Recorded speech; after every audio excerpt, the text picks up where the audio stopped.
اللهم صل على سيدنا ومولانا محمد صاحب التاج والمراج والبراق والعلم دافع البلاء والوباء والقحط والمرض والعلم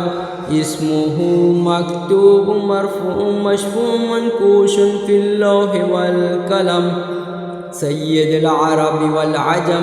جسمه مقدس وعطر مطهر منور في البيت والحرم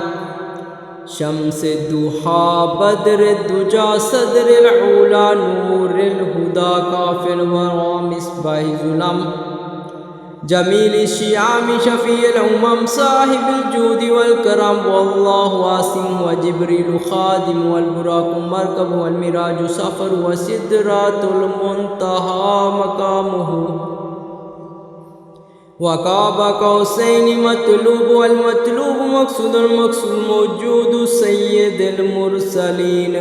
خاتم النبيين شفيع المذنبين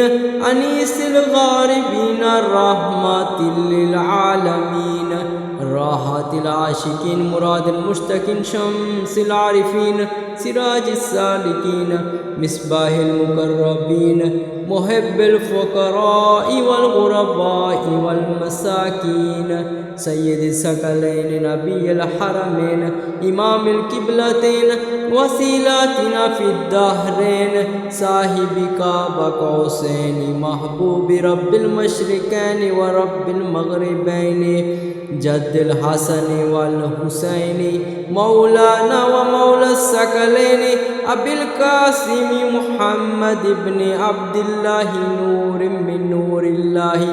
يا أيها المشتقون بنور جماله صلوا عليه وآله وأصحابه وسلموا تسليما.